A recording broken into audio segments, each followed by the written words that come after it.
Hey everybody, it is One Live. How are we doing this evening? Do you know what? I've just been watching all of my videos and I have realized that I start the show in the same way every single time I come on. I've got to stop doing that because it's embarrassing. I've sort of realized I come and go, oh, hey everybody, how's everybody doing? I don't want a catchphrase, I tell you. It's not about the One Live show, okay? What it is about is this amazing man here tonight, Mr. John Carey. How you doing? I'm doing awesome, man. Awesome. It's a great day. Okay, it is a great day, but it's not a great day for AJ as we mix up the John Careys, and he's apparently got a body double over living in New York. So there's two John Careys, everybody. Don't get confused like AJ and go to the completely wrong bio, the completely wrong person. And then John Carey, he's not actually in New York, he's in Chicago. Right. So I'll tell you what, that's a life's learned lesson, okay? So when he read his bio, I bet he thought, hang on a minute, that's not even my bio, that's someone else's. Do you know what? This is the best thing about One Life. You don't know what's going to happen on each show. And yep, this has happened to AJ tonight, okay? So what we're going to do is we are going to get this young man to speak about his own show. I'll tell you what was really embarrassing, John, is that Christine, your PR person, didn't even notice herself. Oh, my. You know, so she's the one who sent you over. And when I put out all the posts tonight, she didn't say, hang on a minute, that's not John Carey. That's not that so one. it's that one. So I'll tell you what, mate, seriously, Christine, if you're listening, I'll tell you what, that's a big slap on the wrist for you, for your artist, okay? That's an extra paycheck and an extra weekend of work that you've got to put advertising your artist in a bit better way. Anyway, John, nice to meet you, mister. And listening to your music this evening, I have been warmed with a love of jazz music as we move on to Friday night's love session and we move on to Valentine's Day. John, tender age, and I don't believe you're 70. That's not true. Yeah. Tender age of 70. Do you celebrate Valentine's Day? I do as much as I can. You know, we're I got the missus and kind of like whatever makes her happy is like I'm good with that. Fantastic. So is she happy with the fact that still at the tender age of 70 years old that you're touring around and playing instruments and going out on a regular basis over the weekend? Isn't it time you packed up, John? Are you never packing up? Right. I use it as my excuse. I'll be like, did you forget something? I said, well, I'm almost 70. I'm 70. I'm not going to remember everything. It comes in handy. Well, it does. You can blame dementia. You can blame many things at 70 years old, can't you? But at the end of the day, you're not going to get away with it. Keep gigging, No, not at all. Not at all. Not at all. So, those lonely evenings. And I tell you what, there's a lot of partners out there who will say this. And I've had my partners say this to me when I'm out touring or I'm gigging.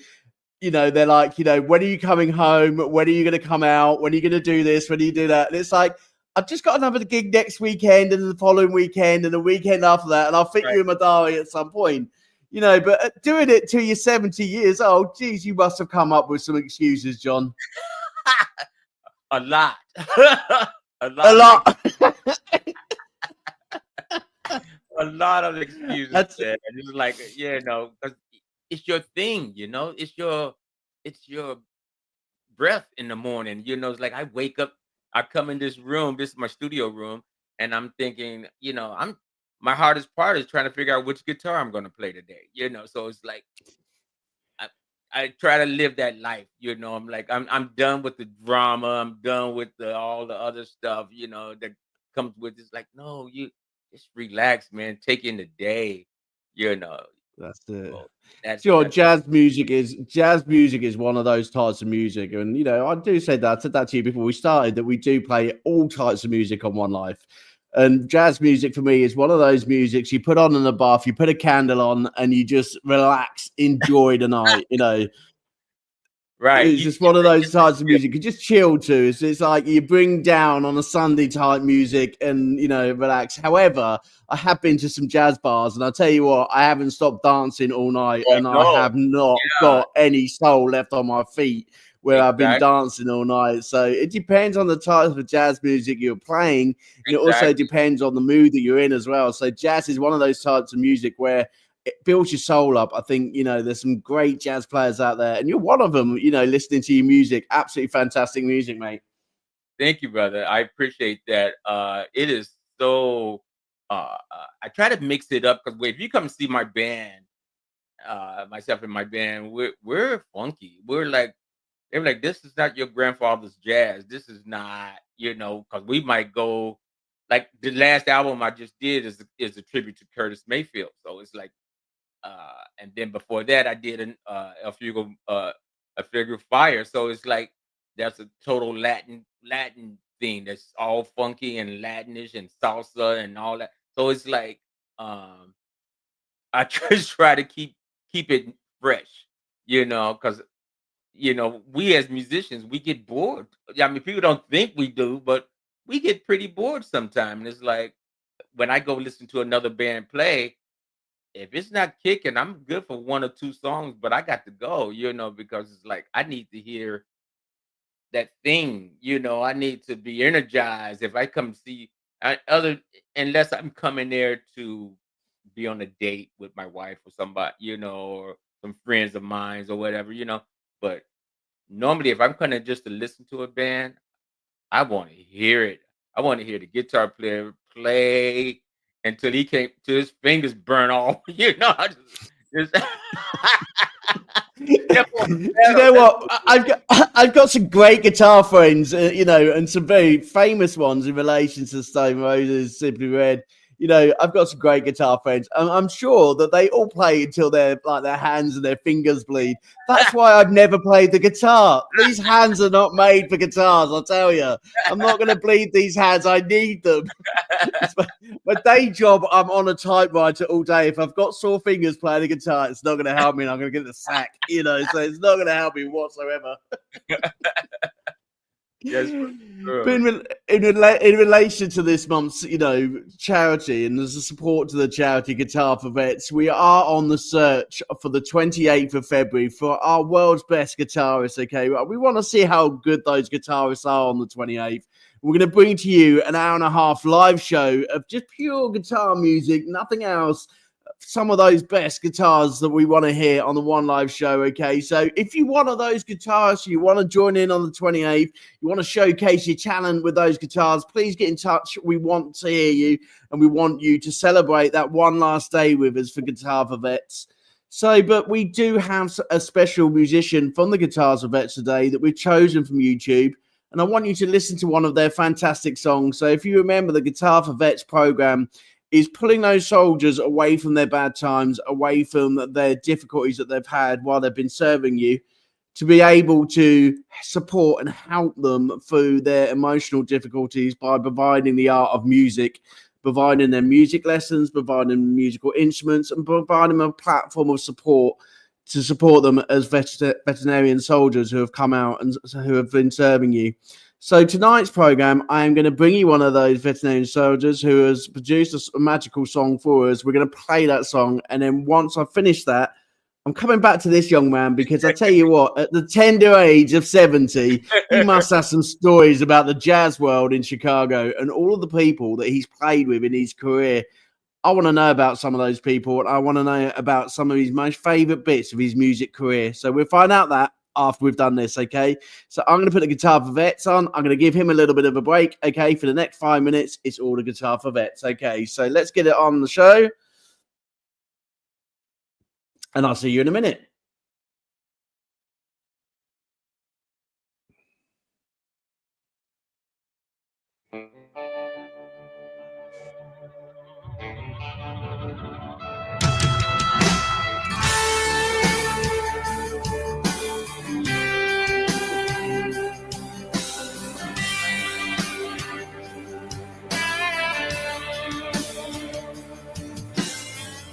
Storm clouds are coming, I can feel it on the wind. Lightning strikes, it takes me back there again. Back to the place that's always on my mind. just below the surface, hidden by the sands of time. You can run and you can hide, it'll find you every time. Try to drown it with the bottle, but that bottle runs dry. So down, down, down's how the story goes. I just keep digging this hole.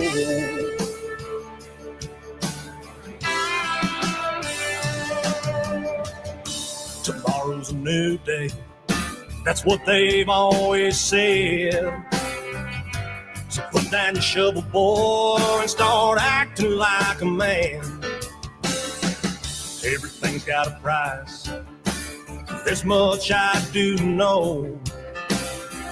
Well, I say for the future, or just throw it down this hole. You can run and you can hide, it'll find you every time. Try to drown it with the bottle, but that bottle runs dry. So down, down, down's how the story goes. I just keep digging this hole.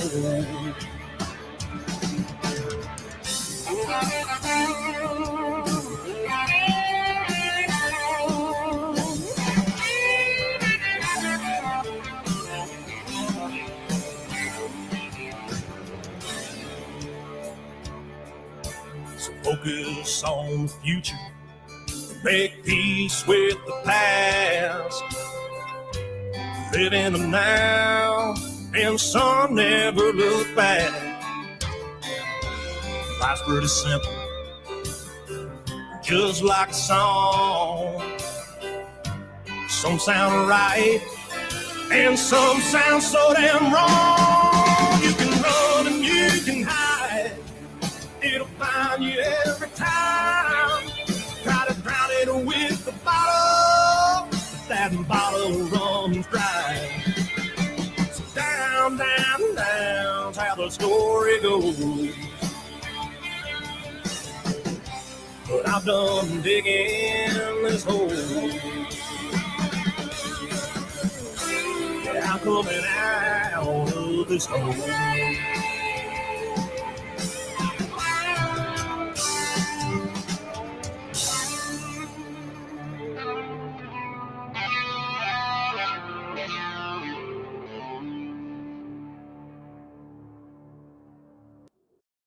What a way to start the show from Mr. Derek Stoner, everybody. One of the veterinarians who have been taught by the veterinarian group and also has managed to basically start getting a little bit of a career out there for himself. Absolutely amazing music. And thank you very much for the Guitar for Vets, who's continued to support those vets and continue to make some amazing music. I'll tell you what, go onto their website, go onto their YouTube site, enjoy their music. But please also just remember the reason why this great charity is there and the great support that they're giving, okay, while you visit them. But I tell you what, if you know a veterinarian soldier who's just come out, get in contact with your local leader. Jason Walsh from our group is one of those local leaders who will be there to support you as a veterinarian and will bring you into the music world and be able to produce some amazing music, just like Derek Stoner. Absolutely fantastic track. And I've really enjoyed that tonight. So some nights we bring you music and other nights we bring you stories. But whatever we bring you, it's all got the same thing involved, okay? Supporting those guitars for vets. Let's bring our guest back onto the stage, okay? Mr. John Carey, everyone. Thank you so much, man. That was wonderful. Wow. What a talent. I can't just say what a voice, but what a everything. You know, he combination, songwriting, voice, guitar playing. Very, very talented. Very, very talented. That's a very talented man, isn't he? At the end of the day, you know, I've spoken to a lot of vets and I've spoken to people who have served and are in the army now. You know, there's some amazing musicians out there. You know, you must be really like absolutely gutted that, you know, instead of playing to 20,000 people screaming in aim and enjoying that stage and having a lager and God knows what else, and then you're stuck in the Gulf or you're stuck in the military field, bodies all around you. It must be so frustrating for them. You've got two styles of life. You could be a music star or you could be serving your country. I think if you ask them 9 times out of 10, they'll turn around and say the greatest honor is to serve my country. Then I'll get home and I'll play on stage. But Right. do you know what? Dude, absolutely fantastic. I love actually supporting this veterinarian charity, this month. It's been a great, great honor to support them. So, John, Yes. tender age. I'm not mentioning your age anymore. The only reason I mention it all the time is you keep mentioning it. Okay, so, if I asked you to remember when this all started, do you know what? I think you'd be telling me, AJ, that's a long time ago. A long, long time ago. But John, come on, seriously, let's get back to your youth, okay? Can you remember when you first got into music, where you were, what you was doing, and who said to you, right, come on, let's get into a bit of jazz music, John? Yes, for sure. I mean, I was born. I grew up in Chicago, born and raised in Chicago, and we were poor. We were really living in the projects, and we were very poor. My mom she was my mom and my dad at the same time. Uh, so we couldn't afford. I couldn't afford guitars or anything like that. But I had a cousin that had a guitar, and it was just sitting in the closet, just sitting there. So I would go over to their house, and where all the kids would go outside, they'd be asking, "Well, how come you're not going out?" I'm like, "No, I'm going to pick up that guitar and I'm going to try to learn how to play it." And so for years, I didn't have my own, and then I got a summer job and went to the pawn shop and bought a guitar and a little small amplifier and kind of self taught myself for the next 2 or 3 years. And by the time I got into high school, I really learned how to play. And so I joined the jazz band to learn how to read and read music and all of that. And so it was a journey. It wasn't, I would tell everybody, it was not overnight. It was a whole journey, 8, 10 years, just going through it. But yeah, it was. A long, long time, a long, long time. But your career spanned for many CDs, many albums, many tours. What has been those highlights in your life when it comes to jazz music? Oh Playing in Chicago. my, one part of it. One day you're playing, like I've played for 20,000 people, uh, you know, and then I turn around and play a nightclub that didn't have but 10 people in it. So it's that thing, it's like, you get that high from being in that environment of, you got all those people you can't even see, it's just a sea of people. And then you play a club and the promoter didn't promote it. So you're looking around and it's nothing but empty seats and the people that work there. So it's like, wow. So but you still uh when I was with different people in my career, they tell you make sure you just give 100%, no matter who you're playing for, no matter how many people it is.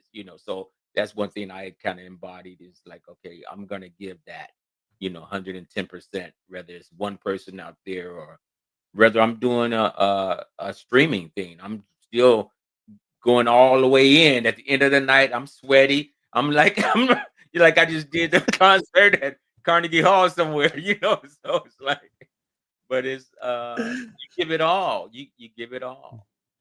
You do, and I think that even whatever age you're at, and I mix with so many different artists, whether you're 16 or whether you're 70. At the end of the day, every single artist does the same. They give it all. They give it all on camera. They give it all on stage. They give it all just because of the fact that they really enjoy their music and they really enjoy, making everybody happy, whatever they're doing during the night, whether it's a birthday party, whether it's a wedding, whatever it is, you're just there to enjoy the night. And, Exactly. so come on, John, name drop for us. Come on, the jazz scene in Chicago. There must be some pretty big jazz players out there, and some that you've actually been acquainted for and played alongside. So tell us some of those special people who you've been alongside. Right. I've opened up for so many people. I was part of the guitar and saxes thing that they have from Chicago to California, all pretty much the states. And I've actually open stage for George Benson, Dave Koz, um, gosh, just a slew of names. Just people that's on that same tour. Um, and it's like Natalie Cole. Gosh, so many I can't even think of their names right now. So many can't remember. In my head, it's like it was quite a bit because those particular shows they might put 10 artists on one show, and it's like okay, well, normally I'm going to be the opening guy, and then I would. It depends on who I'm playing with. If I'm like I do shows the guy that was with Capitol Records, O'Brien, and we did a thing in Los Angeles called the Funk Festival, and it was like who's who in the funk world. It was everybody that was with record labels and all of that in the funk world. And so I'm looking around, I see Morris Day and the Time, I see these people over here. I'm seeing, it's like, wow, even at that age, it's just like, okay, I'm still like, amazed to see that many artists that's still out there doing it. And Definitely. that was a cool thing. It's good to know that. The fact that, I give my hats off to you, John. We kid around and we joke on One Life, but at the end of the day, the fact that you're still getting up on stage, playing into big crowds, doing tours like Santana and War, that you're doing now, you've got to have some energy. You've got to have some enjoyment and the love of music and things like that. So, hats off to you, mister. The fact that, doing it at 70 years, I hope and pray. I was sitting here on the show the other night and I was saying, do you know what? I'm giving up. And I'm not even 50. I'm not going on that stage. No, that's it. I'm like, so you proved me wrong tonight. I tell you what, if someone says to me, AJ, get back on that stage, I'll be like, no, I'm getting too old. And John's going to be knocking on my door saying, excuse me, young man. Get back on that stage. You're not ready for it yet. You're not ready for the bin yet. Right. Because it's in here. It's this hard thing that says. It is. And I tell you what, John, I agree. I've probably lost it a bit in here when it comes to stage work. I think I burnt myself out and I think I'm ready to come back and enjoy life again, because I'm starting to pick it up more as I'm starting to sing a bit more with people this year. And I'm feeling it a bit more. I think I've lost that way, but I'm feeling it a bit more this year. So you never know what may come around the corner. Exactly. It's yours. It's it's like that thing that you're never going to get rid of.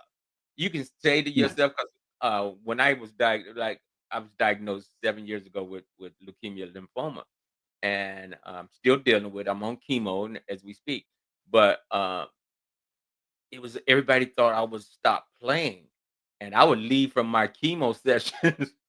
I would leave from a 6-hour chemo session, go straight to the gig, and play for 4 hours.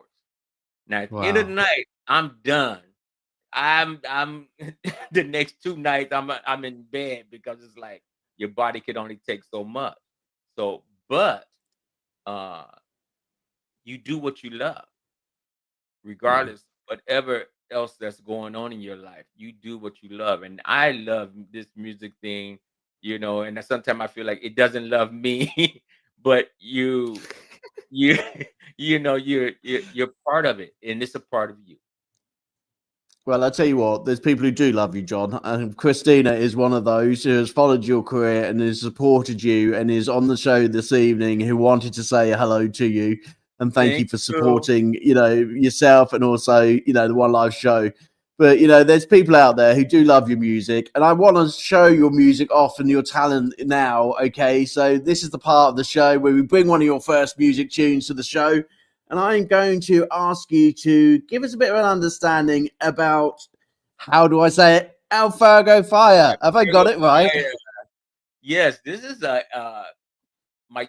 always challenge myself on the album. So this was my first challenge of me doing some Latin music, And I'm thinking, wow, I want to be able to feel that, and doing that music, wow, it was invigorating. You know, it's like you can't help but get up for it and put the parts of the pieces together. You know, so it's a really good, really good feeling to know that I accomplished that goal. Fantastic. Well, let's get it played. Let everybody listen to it. I've already listened to it. It's an absolute cracker. So if you love your jazz music, here's your time to sit and listen to it, because here it comes. And if you can hear it, John, give me a thumbs up. If not, everyone else is enjoying it in the background. Okay, here we go.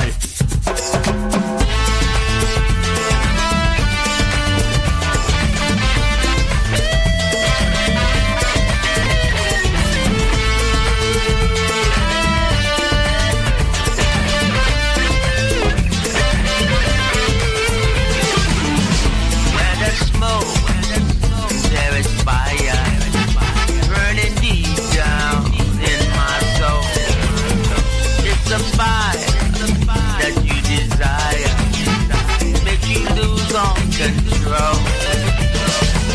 I feel the heat on my body, make me sweat all over. It's a passion I call for, burning deep in my soul.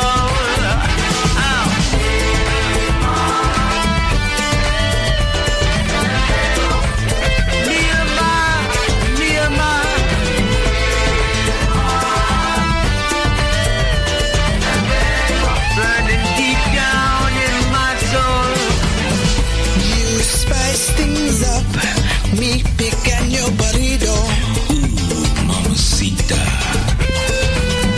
I find my way from here to Chicago. Con Toyotas, por favor. You make it so hard for me to say no.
Yes, AJ. So good, it's Nice. still playing.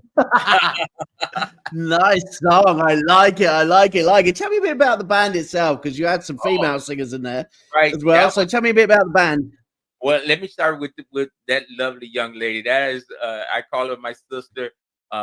She actually lives in the UK, and Okay. I think I've wrote 3 or 4 songs for her as we collaborated. And she's like the top of the top in the UK as far as female soul singers. Uh, she is, I mean, super, super, super, super. Uh, and she's just smart, just very, very smart. Uh, uh, Anytime I send something to her, she just do it and she'll send it back, and it's always like that. It's always good to say, I don't never have to say, "Can you do it again?" Or anything. Never, ever, ever. And so we've had, like, Fantastic. I think, as far as the UK is concerned, we've had 3 or 4 number 1 songs in the UK, for as far as radio concerned. With together, her and I. Um, and then band wise, what you hear on that record is everything I've done. Because I play keys, I play bass, I play drum programming, and I did use a trumpet player, because I couldn't. My lungs said no, you can't do trumpet. So, You can't. There's some things on the programs that just don't sound right. I've done that right, myself. I've sent it over to the producer and they've gave it back to me. I'm like, can you just go and find someone? It doesn't sound the same. I need a real instrument. right, right, right. So, but other than that, all the other parts is like, yes, I on that particular song and that particular album, I think I did 90 something percent of that album. Uh, so here in my studio, which is cool. And it's that thing where nobody's around, 3 or 4 o'clock in the morning. I can come in here in my pajamas and create. You know, so that's pretty much It's a, my life. yeah, John, you're sitting there and you're talking about sitting in your pajamas and creating, back in the young days, okay, you weren't able to sit out in your pajamas, okay, because there was No, no such thing as digital music. You had to no, go and earn a living. You had to go in a bar and play that real instrument, For a exactly. musician who's been and done it all, growing up in Chicago, growing up, where music is, you know, for those who are listening who are just starting out, we've got it easy when it comes to like computers and digital and making music. You can make music within a matter of seconds now in this day and age. For you as an artist, how has that music industry changed from when you first started to where it is now? It must have been a weird journey to see where it is now compared to when you were young. Oh, for sure. I mean, first of all, if you didn't have money, you're not recording, because no matter how many people nobody really letting you in their studio for free. So I had to wait back in the day if I wanted to record, which I did, but I had to wait till I saved that 200, 300, $400, and then go in and try to do at least one song. You know, that versus now, everything's here. Um, so back in the day, it was just a lot harder. It made you push a lot more, as far as contacts and things like that. You kind of cherish those. I would have contacts with radio stations and different people, and I would like I wouldn't give those out. Those are like treasures. You was like, okay, somebody call and say, can you tell me who's how to get in touch with the guy that's playing your music, and you're gonna be like, no, I can't tell you that because it took me a long time to get that information. Nowadays, everything's online. You can just go online and Google, jazz or rock or whatever, and find out who the DJ is and the radio station, and get their emails and send you don't have to go to the mailbox no more. You can just everything is emailed, to all the DJ. I It just send is. out It is. it's crazy. I just sent out I think 1,000, maybe 1,500 emails of the new material to DJs. you know. So do you think, John, a serious question tonight, because a musician who's been and done it all, you know, if everybody looks into your bio, everyone looks into your music background, you know, you have been and done it all. I had a question the other day about whether or not the streaming industry is killing musicians and killing sort of like live gigs. You know, I'm lucky. I live in a seaside town where there's always live gigs at the weekend, and they do flock. They do go to see the live band still. But in terms of festivals, in terms of the music that's being played live in Chicago, you know, is it still rocking as hard as what it was when you were young, or is it dying off because of the music streaming industry? I think it's dying out, and I don't know if it's because of the industry, the streaming industry, because in Chicago that I know of, a lot of the clubs closed down. So I was just talking to a friend of mine the other day, and he was saying there's 3 or 4 clubs versus when I was growing up, there were club on every corner. You can just walk down the street and go and visit 5, 6, 7 clubs. You know, now they're the ones that survive, especially after COVID. You know, it's like that really, the ones that was dying died during COVID time because they couldn't survive. They couldn't make that rent money, whatever they were paying to rent, you know, the building and whatever. And then so a lot of people, for me, I think it's the streaming. It's a 2-4 kind of thing. You know, it worked for some people, like even in myself. You know, streaming got a chance to open up that world. You know, like you guys are worldwide. You know, my fan base is the UK, and which is weird because it's like I never been. You know, and well, like, hurry up and get over it then. We want to see you. I'm trying. I'm trying. So it's like, you know, so it's like that's Christina, if you're listening, there's a tour coming on and he wants to go to the UK. Okay, I'll put him up in a B&B. Okay, I'll find a B&B for him and I'll find a few places for him to play. Okay, bring him over to the UK. We want to hear his amazing music here in the UK. Yeah, definitely. Clock me in. I'm packed, ready to go. No, but I think you should be. I think you should be.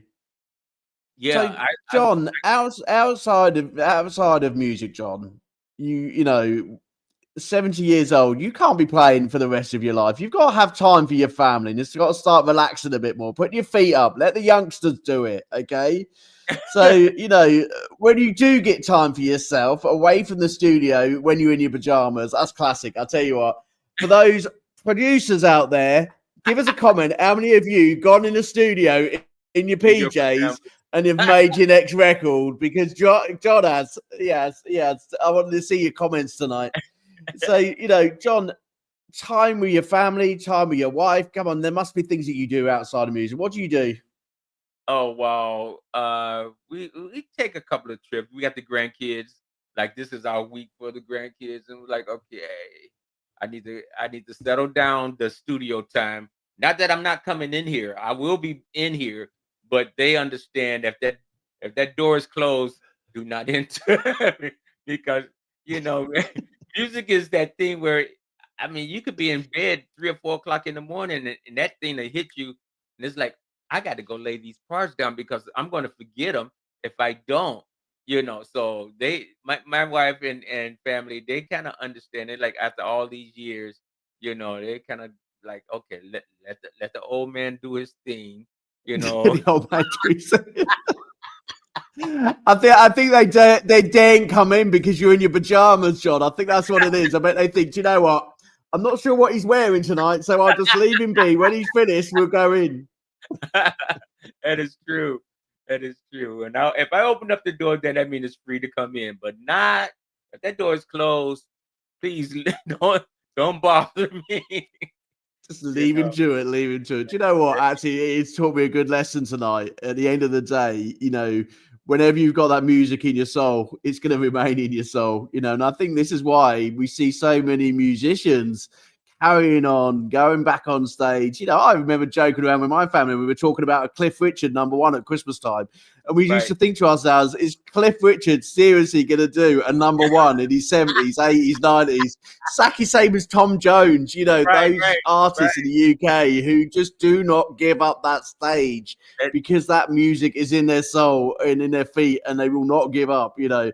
I'm quite thankful for that, to be honest, because their voices will never go away with us, and, you know, we want them to carry on however, you know, they are in their life. But for yourself, John, you know, you spoke a bit right about during the middle of the program, you spoke about sort of your troubles with in terms of like your cancer, leukemia and things like that. That's difficult. That's hard on you as a musician. You know, you've got to look after your health, young man. You know, make sure you take those breaks when you need them. Make sure you take that time for your family when you need them. And we say that on One Life all the time because we are a family here at One Life. We do want to look after our artists. You know, everybody's like on our backs. When's your next single? When's your next album? When's your next tour? And they sometimes forget that we are people who are going through extra things, just like you know, in relation to life struggles, health, you know, family problems. You know, we're all doing exactly the same thing. So sometimes we do need to take a bit of a back seat and remember our family members. And I'll tell you what, your wife's turning around and saying, see, I told you, you listen to that young man over in the UK.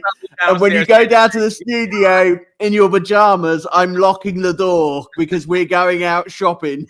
Right. Right. Exactly. She's probably downstairs saying the same thing you're saying. Like, yeah, I'm just waiting. Yeah, definitely. After tonight's show, she sees tonight's show, she's going to be having a word with you, John. Anyway, John, on the subject of charity, okay, one of the questions that we haven't asked you tonight is some charity gigs or charity sort of places that you've been to around the world where you've been touring. You know, have you done anything particular with a charity during your career? You must have done something. Oh yes, I'm. You know, like I said, I'm a leukemia, lymphoma, cancer. I'm not gonna say survivor, but I am surviving. But so leukemia, lymphoma is one of my charities that I try to donate and take care and turn other people on to every passing, every day, you know, basically. And then I do another charity is not, what is it called? No smoking. They basically what they do is they petition for no smoking in public places. So I'm part of that organization. I did a whole 30-minute streaming for them, you know, and it's up on their. I have to find the website, but really, really, really good people. When they contacted me, they was really excellent people, you know. So yeah, those are my two main charitable places that I like to turn people on to, you know. I think it means a lot. I'm not, you know, yeah, they both deal with life in general, you know, whether you smoke or whether you don't smoke. It's not a thing on you. It's just a thing of places need to work something out with the smokers and the non-smokers. I don't know how many versus what, but it's just, you know, there should be a designated area for the people that smoke and that doesn't smoke, you know. So No, I totally get it. It's a big subject over the UK at the moment in relation to sort of whether smokers remain in public places or, you know, it's a big bone of contention, but it is about looking after your health, looking after everyone else's health, especially with yourself who are going through what you're going through, and the impacts that would have if you was in a smoky environment, you know, in terms of your own health. It's really important to remember that. So it's not always about, you know, the battle of whether you smoke or you don't smoke. It's also the impact on people who have health conditions just like John and how that would impact him if he was in a smoky environment. You know, I remember the days that you go down a pub and you watch a band and the whole room is just completely one big smoke room, and it's nothing to do with a fog machine. It's everybody on the dance floor having a fag, and that's it. I know. I remember those days. I played the casinos back in the day in the 80s and 90s, and wow, I mean, you couldn't even see. It was like you thought it was a fog machine or something, you know. It's like Who turned the fog machine on? It's like, that's not fog, that's smoke. It's like, oh Lord. That's everybody having a figure. Yeah, definitely those days. Back in the days where you could just smoke on the dance floor. Now you can't even take your drink on the dance floor. You know, I think the weekend I was out with my other half, and as soon as someone went on the dance floor with a Coke in his hand, he was like whipped off by the bouncer. It's like, you can't have drink on the dance floor. It's like, you know, back in the day we were smoking, we were drinking, we were doing everything on the dance floor. You know, we didn't care. Right. Exactly. Anyway, history lessons here on One Live tonight. We've been through a few of them, okay? So what we're going to do now is, John, is we are going to play some more of your amazing music, and then we're going to empty your pockets because we've deep dived into your Facebook and we have chosen something about you for our quiz tonight. And I'm not telling you until the music's done. So I'm going to play your next track, which is The Rain in Spain. Tell me a bit about the song and why you wrote it, and then I'll put it on for everybody while I sort out the quiz. Right. I again, never been to Spain, but I had this wonderful dream one night, and it was like, if that was what Spain was, and it was raining, and it was beautiful, and it felt good, and it was like, oh, this must be the way it sounds. You know, sometimes we put sound with visual, and so I was like, so that's the way it is. So that's what came out when I got it. I love it.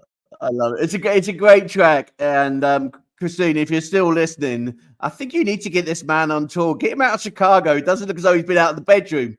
Okay, so make sure you get him on tour. Okay, find an aeroplane for him, and he wants to go to UK and Spain. Okay, so a bit of a tour around those two places would be absolutely fantastic. The Rain in Spain, here it comes.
Christina's in the background, John, saying, feel good, positive music for sure. Do you know what? I actually agree with her. You are one hell of a guitar player, young man. One hell of a guitar player. Oh, I'll tell you what, I've got some great rock friends who are amazing guitarists, and some pop stars also great with that guitar. I'll tell you what, that'd be a brilliant challenge. Rock versus jazz. Who is the best guitarist?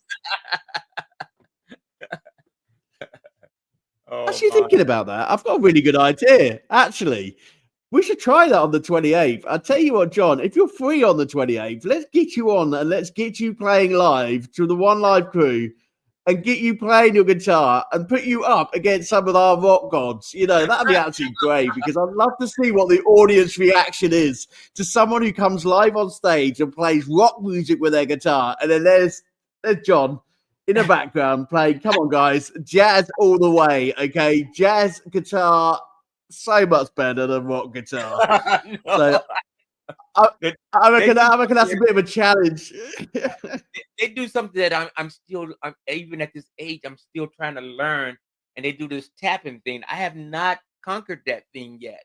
I mean, I can get like a couple of notes in, but my brain says you don't play guitar like that, you know. So I'm trying to learn that, you know. Do you know what? I love One Life. Do you know the reason I love One Life? Is because I know so many people who do so many things. So the One Life Challenge last night is for 1 week later, we supported them with getting some PR in France because they wanted to go and play in France, but also some PR with some indie collaboration with some indie artists. And we set them up last night behind the scenes after the show. I've got just the gentleman for you. There is a gentleman in the One Life team, and I can't remember what his name, and I interviewed him, and forgive me, but he's part of the neurodiversity team. But he is absolutely amazing when it comes to playing the guitar and also tapping on the guitar and doing all the things that you're saying. And I'm going to put you in a chat with him because I'm going to get him to teach you on how to do that style of guitaring. Because when I heard it, it's absolutely brilliant. But forgive me, I think it's John. Forgive me if I'm wrong, because I've interviewed so many people lately. My brain is frazzled with this cold weather in the UK. But I do have someone in my bag who I'm going to pull out after the show tonight, put you in a messenger with him, and you can learn how to tap that guitar and also learn how to learn that style of music. That would be excellent. Excellent. Oh, my goodness. Yes. Yeah, yes, that's a early Christmas present right there. I love that. Brilliant. There you go. I'll do that after the show just for you as a One Live challenge tonight. Okay, so we have got precisely about 8 minutes left, which is just enough time to empty this man's pockets. And I'll tell you what, I put the quiz on tonight, and I feel really sorry for this young man tonight, because we have probably got him mixed up with another John Carey. And by the way, John Carey, you owe this man a check. Apparently, it's missing in the post, okay? So the two John Careys who are going around the internet together, okay, there's two of them, you know, they don't look anything like each other, to be honest, and I'm now completely mixed up who's who. But at the end of the day, you owe him a check and he owes you a check. And I'll tell you what, we're getting completely confused. And tonight's quiz wasn't even going to be any good anyway because it was about sport. And I don't think, John, is that in your arsenal? Do you like sport? I love sport. Yeah. You love sport? Oh. Yeah. Tell us a bit about it. While I'm setting up a quiz for you then, because we haven't had a sports quiz. We always do music. And I was really excited tonight because I could do something sport related. Right. Okay, so while I'm sorting out the quiz, tell me a bit about your background and why you love sports so much. I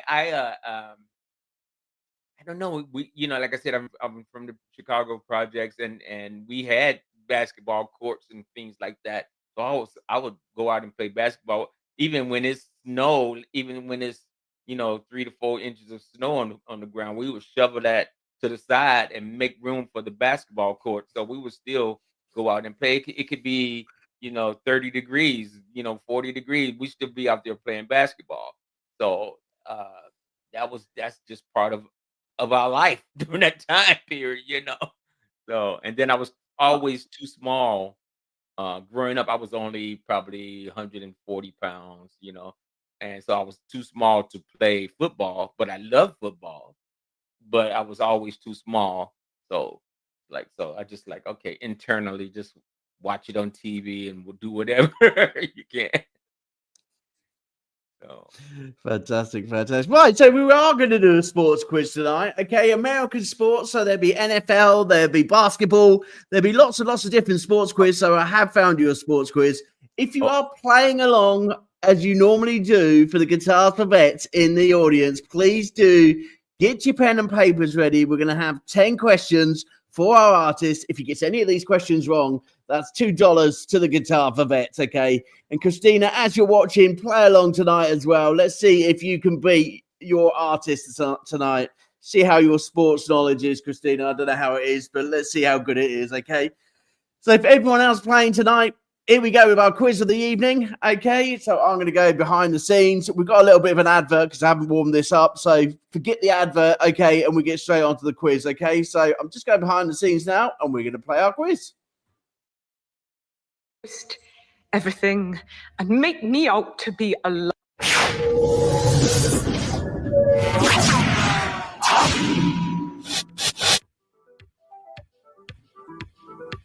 Welcome to our sports quiz. There will be 20 sports-related questions, and you have 10 seconds to answer each question. Are you ready? Let's get... Right, so we're just going to test John's hearing. Okay, I know hearing's a bit of a thing for you, John. You know, at the tender age of 60. Okay, but did you hear that? Did you hear the sports quiz? Yeah. Yes, I did. Yeah. Fantastic. That's what we need to test. We don't care about anyone else out there on YouTube or Facebook, anything like that. We need to make sure that you can hear it. Okay, so it's loud enough, and here we go with the quiz, everybody. 10 questions. Get started. Question number 1. What was the birth name of Muhammad Ali?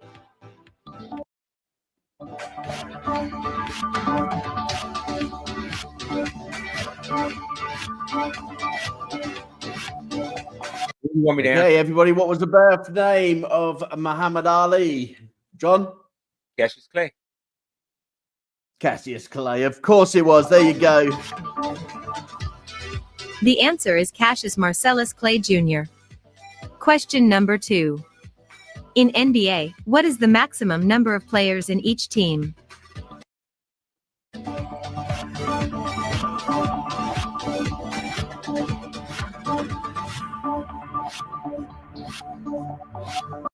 Go on then, John. Tell us, NBA, how many players can you have in each team? I'm going to go with 12. 12. Let's see if he's right, everyone. The answer is 15 players. Oh, no. Question number 3. First $2. Which country won the first FIFA World Cup in 1930?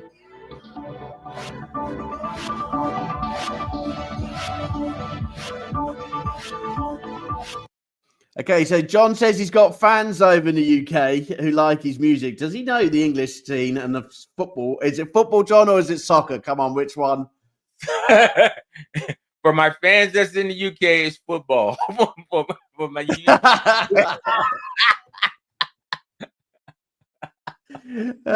John, do you know who won the first FIFA World Cup in 1930? No.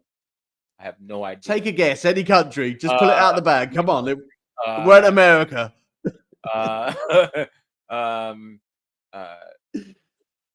England. England. Okay, let's see. The answer is Uruguay. Question number 4. Who is the only 8-division world champion in the history of boxing?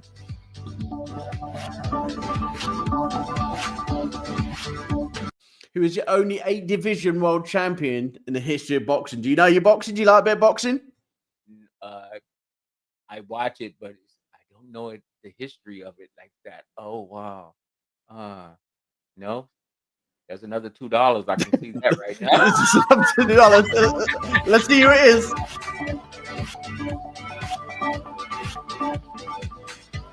The answer is Manny Pacquiao. Oh. Question number 5. Which country won the FIFA World Cup in 1966? Okay, I'm not even giving you 10 seconds. Come on, do it for us. Do it for us. Who is it? Don't know. In 1966, he won the World Cup. Everybody's kicking themselves over here, John. They really are. Come on, you can do this. Come on, put that brain on. You can do it. Who won? Keep thinking. 1966. It was a great year for one country. And who was that country? U.S. I don't know. US. The answer is England. It was England. Question number 6. God. How many players are in a cricket team? Oh, on the cricket team. Come on, John. How about cricket? How's your cricket knowledge? Do you like cricket? I like watching it, but I wouldn't really know the name. I'm going to say 8, but I'm not sure. 8 players in a cricket team. Okay, let's see if he's right.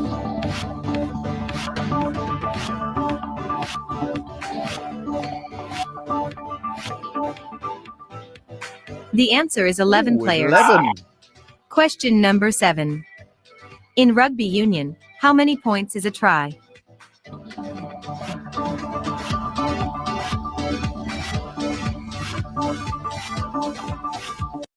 Okay, let's just get one thing straight. Like, I'm from England, and like my fiance is from South Africa. Now, we're big rugby lovers. We love rugby, and we watch rugby all the time on the TV.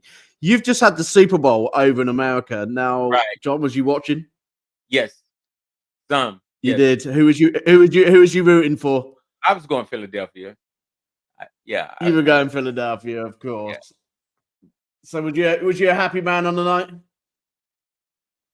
Yeah. It was good. It was good.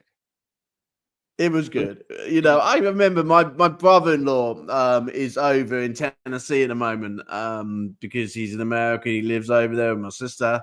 And I remember watching the Super Bowl game in England and staying up to God knows what time in the morning. You guys are massive on Super Bowl.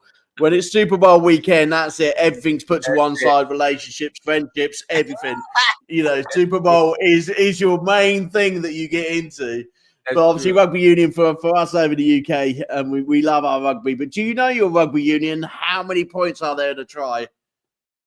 I have no idea, but I'm gonna guess because somebody's gonna owe $2. So I'm gonna say 3 points.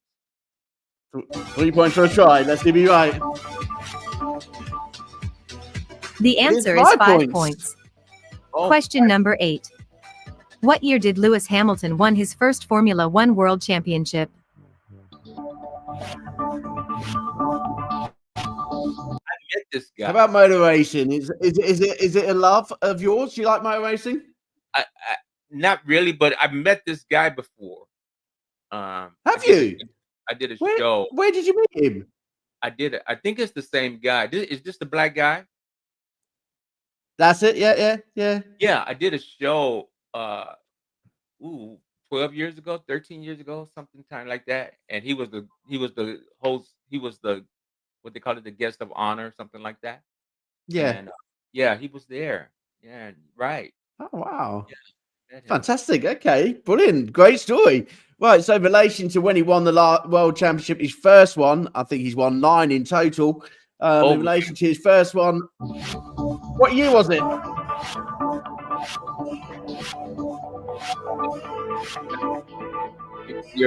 The answer is 2008. Oh, Question number 2008. 9. that's good. Which horse won the Grand National in 1973, 1974, and 1977? What's that horse? Do we have horse racing in Chicago, or what other sort of Oh, we sport do did. they do over there? Yeah, we did. Yeah. I don't know if the track is still there or not. It was more in Arlington. But at one time, horse racing was really big. I don't know how big it is Was it? now. People used to. A lot of people lost a lot of money on horse racing. So. It's a deadly sport once you get into it. I'll tell you what, I've got a local bookies round the corner. I will not go to it just for that reason. You know, there's some big money being lost, especially on the Grand National. Although I will have a punt with the family when we all draw a ticket out for the Grand National, because you only have to put 50p in, but you end up winning like 20 odd quid, depends on how many family members you've got. And normally now that I'm away from all my family, I put 50p in and I get 50p out because no one's around me. I'm sort of miles away from everybody. So Grand National haven't got a feeling to it no more. But, you know, in terms of the Grand National, it's a hard question, that one. Do you know it? No, not at all.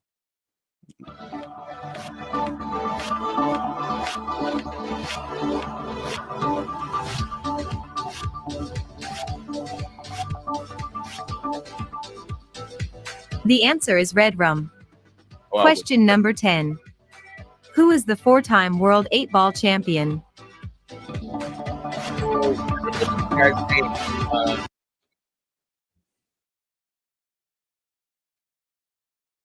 John knows a bit of 8-ball. What's 8-ball, John? Explain to the audience what 8-ball is. 8-ball is pool, I believe, is pool, and you It 8-ball, is. Well done.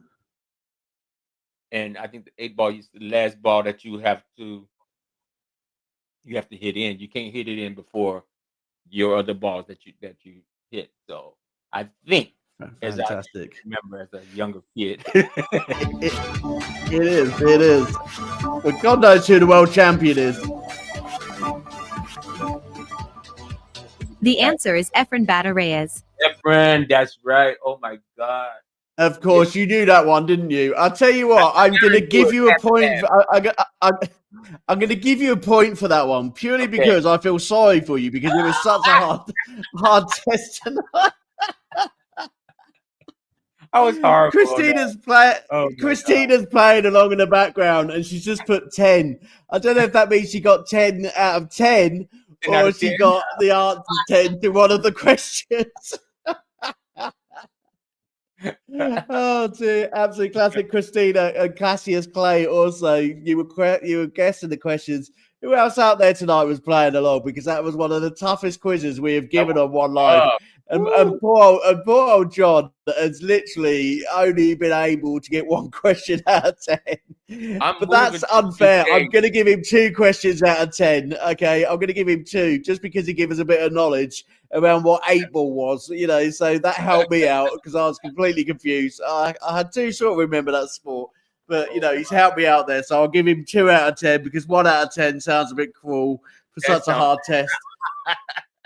Anyway, John, I hope you've enjoyed yourself this evening. I have. Before we go, can everybody listen up? Because John's going to tell you where you're going to find his amazing music and some of the things he's up to this year. If you want to come and watch him live on tour or live on show.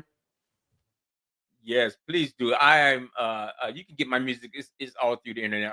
Every internet site that you buy your music from, my music is there.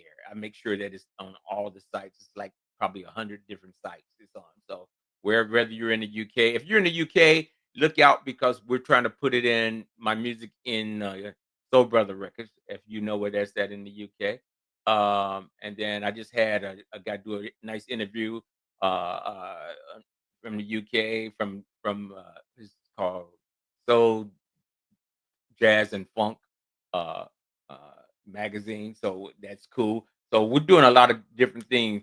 And so from all over the world, in the United States, you can go to Amazon or you can go to wherever you buy your music from. My music is there. So, and not the bass player, not that guy. Not the bass player from New York, not that guy. The one who's trying to be impersonating you, not that guy. Okay, this guy here. He's the good-looking guy from Chicago. That's the good-looking guy. John, you've been an absolute barrel of laughs, you know, and I'm going to have this image of you in the studio in your PJs for the rest of the night. So cheers for that. Thanks a lot. Anyway, is there anybody you want to say a special thank you in terms of supporting your music before we say goodnight? Christina, that's for sure. Christina, thank you so very much for all that you do for not just myself, but so many other artists that we want to give you your flowers and everything. So thank you for connecting me with Brother AJ here, and man, this is a great cause. So thank you, everybody. Thank you so much for tuning in and being a part of what this beautiful brother here is putting down. So Guitars for Vets, man. You can't beat that, man. Cannot beat that. You definitely can't. It's a great charity. And I want to thank you. I want to thank you for being a great guest. I want to thank Christina for bringing you to the One Live show. We will catch up with you in the next few months, find out what you've been up to and bring you back to the stage. But in relation to tomorrow night, Make sure you all join in, because at the end of the day, it is our lovely Valentine's Day. Okay, we've got an extended show for you with the amazing Matthias Oxen all the way over in Sweden. So we cross the pond to Sweden tomorrow. Okay, so we've gone from the US, we've gone over to yourselves and UK, and now we're going over to Sweden. So we're finishing on Friday night in Sweden, and it's going to be an absolutely great show. Join us at 7 o'clock, okay? And we will play all of your lovely messages for your loved ones, because it is Valentine's Day, and it is a special day to remember a special person in your life, okay? This is me, AJ, saying good night to you all, and we will see you tomorrow night for our live show at 7 o'clock. Take care, John. Look after yourself, young man. Okay, Yes, don't sir. do too much, okay? Thank you so much. Thank you. You too. See you later, buddy. Take care. All right. Bye-bye.